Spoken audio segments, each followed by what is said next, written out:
Hey there everybody, Kendall coming to you live from Riviera Maya again. I am actually out here on our patio. I don't think you can really see too well because of the sun and stuff, but I'm going to give you just a little glimpse.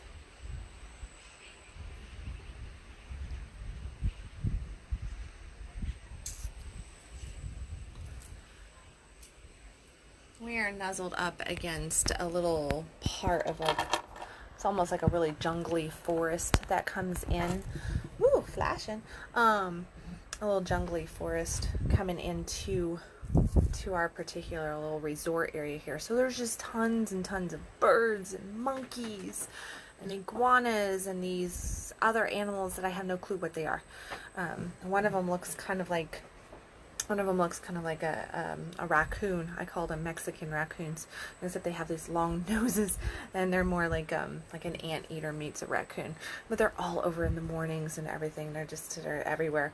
And then there's these other things, these little rodent-looking things. But the monkeys are all over the place. I got to post some pictures. I took a whole bunch of pictures. There was this picture of this mama monkey carrying her baby yesterday and everything. But today we've been off and we've been snorkeling and just enjoying the sun and enjoying the water. And last night we laid out underneath the stars and it's just, I love getting out of the city and away from all the lights and everything.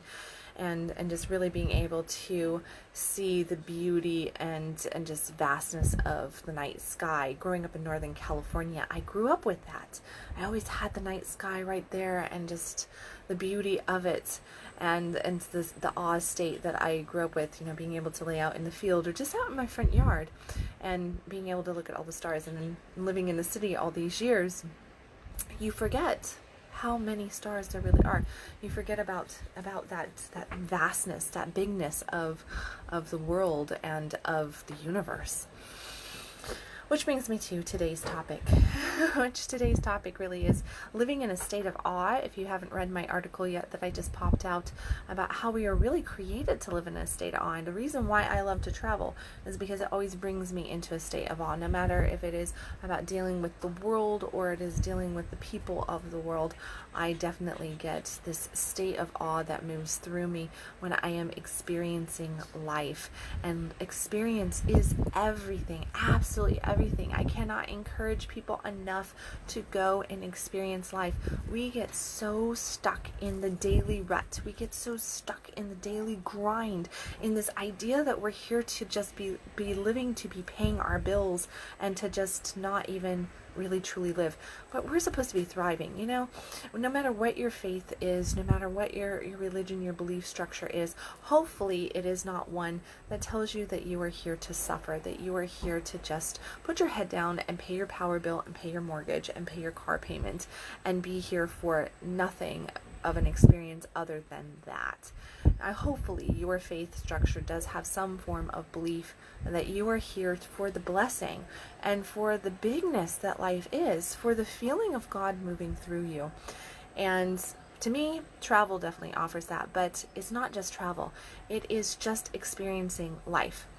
Being the mother of 7, I've experienced quite a lot of different aspects of life, having all these beautiful souls in my life that I'm in charge of caring for and guiding along the way one-on-one as their mother.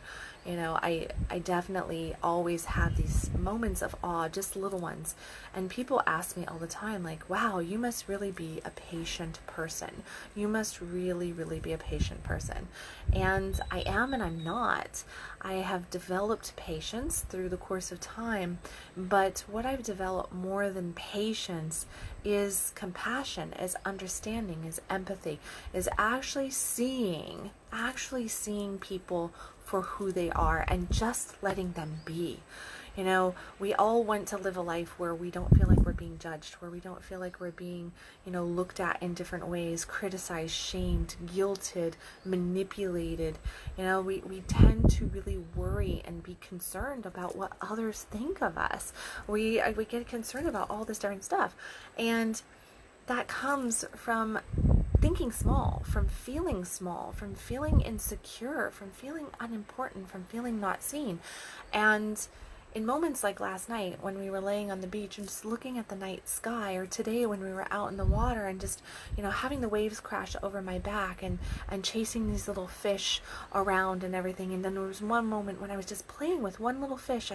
I was leaning up against a rock, and this little fish, I probably played with him for probably 10 minutes. He kept just coming back, and he'd tap like on a finger, and then he'd swim off, and he'd come back, and he'd tap on a finger.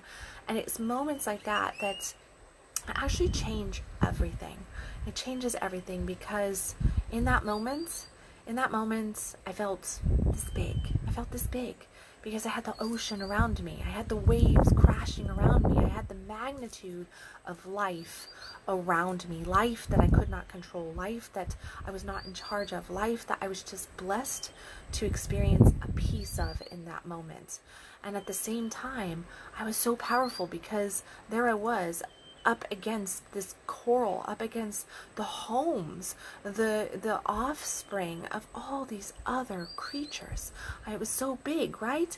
And I had all this power to destroy, to hurt, to harm, to really cause damage to their world, or to just bask in it and enjoy it and appreciate it.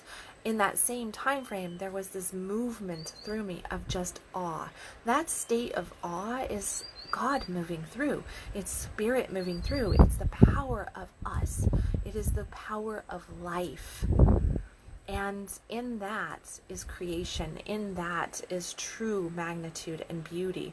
It is those moments that when we can capture them, whether it is when we are snuggling with our child on the couch, or we are staring up at the beautiful night sky, whether we are in the middle of an intense thunderstorm with everything moving around us, or we are just caught in the eye gaze with another human being, whether we know them or not.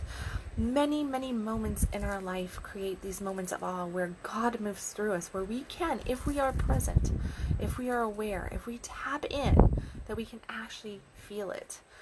And when we do that, we expand, we grow, we tap into our hearts, we tap into our soul alignment, we tap into the soul alignment with the universe, with God. And that is where the beauty is. That is where the magic is. And one of the things that I have learned through life is moments like that, that when we really, really feel into that, we feel unstoppable. We feel so powerful. In our smallness is great, great power to create. It is that movement of God through us that we can just attach to just a little bit, just a hair, and realize that we truly are co-creators to our world, to our life, because it is our feelings, our thoughts, and the way we choose to experience them that really creates our life. It creates either our joy or our suffering. It creates either abundance or it creates scarcity. It's coming from in here and in here. Every single moment we are in control of it, and that makes us really, really powerful. That makes us the most powerful creatures, because when we become aware, when we become conscious of that, we become like God. And that is definitely walking in the footsteps of somebody else that may have walked this planet, not mentioning names, but he might be all over the Bible. And the message of that master teacher was to walk in the powerful footsteps of him, to be the co-creator of our lives. And realize that when we make contact, whether it is with our hands, with our words, or just with a gaze, we send out a ripple. We send out this beautiful or negative ripple into this world.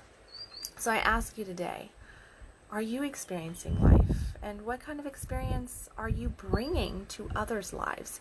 How are you touching this world, and how is the world touching you? Are you loving life? Because if you do, life will love you. It always, always will. It is there supporting you, helping you create, manifesting right alongside of you. But your thoughts, your feelings, they are the tools that sculpt the world that we live in. They are the tools that sculpt your life, the adventure, the joy, the love, or the misery. If you're in bondage, realize that it's coming from here and it's coming from here. You can change it. You hold the power, and you are worthy of all of your dreams and your desires. Tap into that. Tap in, get turned on, and embrace your power. I'm going to go have dinner and enjoy this beautiful, beautiful evening here in the Riviera Maya. And I wish all of you a beautiful evening as well. Many, many blessings. I will catch you tomorrow from who knows where, somewhere in Riviera Maya.